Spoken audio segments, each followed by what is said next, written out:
Hello mga ka-Health Real Talk. Ang pag-uusapan natin ngayon ay tungkol sa almoranas. Huwag itong itago, instead ipagamot. Ang hemorrhoids awareness and non-surgical management. Magandang araw mga ka-Health Real Talk. Ngayong episode, pag-usapan natin ang isang kondisyon na madalas nating itinatago pero dapat na inaalam. Ito ay ang almoranas o sa English ay hemorrhoids. Ano nga ba ang almoranas? Ang almoranas ay pamamaga o pagluwal ng mga ugat sa palibot ng ating puwitan o yung anus na tinatawag. Madalas dala ng pilit na pag-ire tuwing constipated, pag-upo ng matagal, pagbubuntis, pagbubuhat ng mabibigat o madalas na diarrhea. Sinasabi din na yung pagkain ng too much spicy. Ano-ano ang mga sintomas nito? May bukol o pamamaga sa puwet, masakit o makati lalo na kapag nauupo, may dugo sa dumi, pakiramdam mo na may naiwan pa kahit nakadumi ka na naman. Kailangan ba agad itong operahan? Hindi lahat ng may almoranas ay kailangang operahan. In fact, maraming kaso ang gumagaling sa tamang lifestyle at home care. Kapag hindi pa malala o komplikado, ito ang mga dapat gawin. Uminom ka ng maraming tubig para lumambot ang dumi at hindi kailangang umire. Kumain ng high-fiber rich food, gulay, prutas, whole grains para tuloy-tuloy ang pagdumi mo. Huwag pigilan o patagalin ang pagdumi. Pag pinipigil, naiipon ang pressure.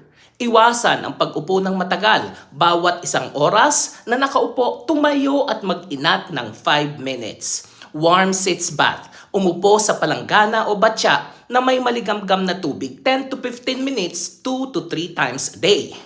Nakakatulong ang pampakalma at pantanggal ng pamamaga. Maglagay ng ointment o suppository. Pero dapat reseta ito ng doktor. May mga anti-inflammatory na gamot para sa almoranas. Kailangang magpatingin sa doktor kapag madalas o sobra ang pagdurugo. Kapag sobrang sakit o lumuluwa na ang almoranas at di na maibalik. Kapag di gumagaling kahit may gamutan na.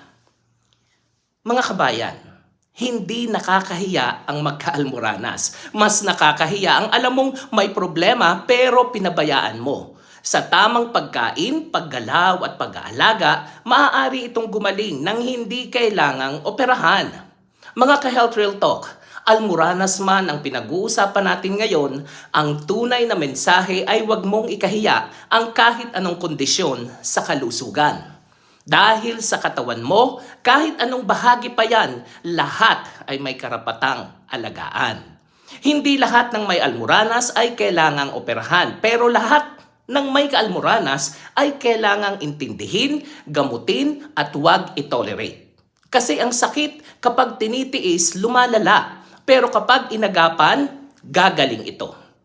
Alagaan ang sarili mo hindi dahil arte, kundi dahil deserve mong mabuhay ng komportable at malusog.